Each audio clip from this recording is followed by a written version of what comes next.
Hello everyone, আজকে আমি recreate করব আদিতি রাও হায়দারের এই লুকটি। আমার সাউথ ইন্ডিয়ান লুকগুলো বরাবরই খুবই পছন্দ, তো এই লুকটি অনেক দিন ধরে আমার প্রিন্টারেস্টে আসছিল, তো ভাবলাম যে এই লুকটি কেননা রিক্রিয়েট করি। ফার্স্টে খুবই ন্যাচারাল একটা লেন্স পরেছি, যেমনটা আদিতি রাও পিকচারে পরা। তারপরে আমি ইউজ করছি ফাউন্ডেশন, আর ফাউন্ডেশনটি খুবই লাইট কভারেজ। লুকটি বলতে গেলে একদম নো মেকআপ লুক, এরকমই একটা লুক হবে আজকে। এই জন্য আমি কোনো ফুল কভারেজ ফাউন্ডেশন ইউজ করিনি। এরপরে আমি ইউজ করছি লিকুইড ব্লাশ। এইটা দেখতে মনে হচ্ছে বেশি হয়ে গিয়েছে, কিন্তু ব্লেন্ড করার পরে এটা মোটামুটি ঠিক হয়ে যাবে। তারপরে আমি সব কিছু পাউডার দিয়ে সুন্দরভাবে সেট করে নিচ্ছি। আমি কোনো কনসিলার ইউজ করছি না, কারণ একদম আমি হেভি কোনো লুক চাচ্ছিলাম না। তারপরে আমি নিয়ে নিয়েছি একটি ব্রাউন শেড।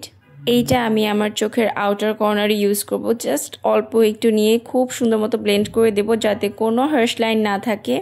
আর আমি যে আইব্রাউ ড্র করিনি সেটা তো ভুলেই গিয়েছিলাম, তো কেন জানি খালি খালি লাগছিল, বুঝতে পারছিলাম না। পরে খেয়াল করে দেখলাম যে আমি আইব্রাউ ড্র করিনি। আদিতির আইব্রাউগুলো কিন্তু একদম স্ট্রেট আর ব্ল্যাক, তো আমার ব্রাউ তো চাইলেও সেরকম হবে না।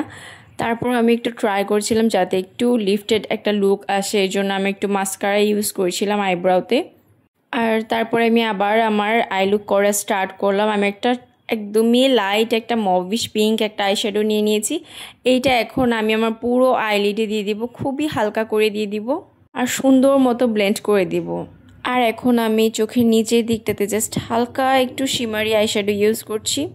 আর চোখের লোয়ার ল্যাশ লাইন আমি সেম যে মভিশ পিঙ্ক একটা আইশ্যাডো ইউজ করছিলাম সেটা ইউজ করছি। আর ইনার কর্নারে হালকা একটু শিমারি শ্যাডোটা দিয়ে দিচ্ছি। আজকের আই লুকে কিন্তু কোনো eyeliner, Kajal or eyelashes use হবে না, যেমনটা পিকচারে ছিল। জাস্ট মাস্কারা ইউজ করব আজকে। তো আমি ফার্স্টেই আইল্যাশেসটা ভালোভাবে কার্ল করে নিয়েছি, তারপরে আমি মাস্কারা ইউজ করছি। আর এই তো আমাদের আই লুক কিন্তু কমপ্লিট। আর তারপর আমি ইউজ করছি ব্লাশ। আর পিকচারে দেখা যাচ্ছে ব্লাশটাও কিন্তু খুবই কম পরিমাণে ইউজ করা হয়েছে, খুবই ন্যাচারাল লাগছে লুকটা। আর একটু আউটার সাইডটাতে বেশি ইউজ করা হয়েছে, তো আমি ওইভাবে করেই দিয়ে নিলাম। আর হালকা একটু কন্ট্রোলও করেছিলাম, সেটা আমি দেখাতে ভুলে গিয়েছি। এরপরে আমি আমার নোজটা একটু কন্ট্রোল করে নিচ্ছিলাম, কারণ আদিতি রাও হায়দারের নোজটা অনেক বেশি শার্প, আর আমার নোজটা একদমই তেমন না। জাস্ট হালকা একটু ট্রাই করছিলাম লুকটা যাতে সিমিলার লাগে এর জন্য। আর আমি নর্মালি কন্ট্রোল করা তেমন বেশি পছন্দ করি না। তারপরে আমি দিয়ে দিচ্ছিলাম হাইলাইটার। আর লিপসটাও কিন্তু খুবই ন্যাচারাল ছিল। লিপসের জন্য আমি ইউজ করছি লা ফ্যামিলির দুটো লিপস্টিক, একটা হচ্ছে 314, একটা হচ্ছে 304। আর টিপটা দেখা যাচ্ছিল হয়তো কুমকুম দিয়ে দেওয়া, মানে পাতার টিপ না, তো আমি সেরকমই একটা লুক দেওয়ার ট্রাই করছিলাম, তো আমি টিপটাও এঁকে নিয়েছি। আর আমি পরিয়ে নিচ্ছিলাম আমার one and only south Indian jewellery. এটা আমার কাছে একটাই আছে এই টাইপের সাউথ ইন্ডিয়ান জুয়েলারি, কিন্তু এটা লুকের সাথে যাচ্ছিল, মোটামুটি সিমিলার লাগছিল। আর এইটা ছিল নাকের নথ, তো কানের উপরে এরকম একটা পড়েছে, তো আমি এইটা দিয়েই সেটা বানিয়ে ফেললাম। সেটার নাম আমি জানি না আসলে কি। আর পিকচারে দেখাই যাচ্ছে নাকের নিচে একটা এরকম নথ পড়েছে, তো ওরকম আমি একটা পরে নিলাম।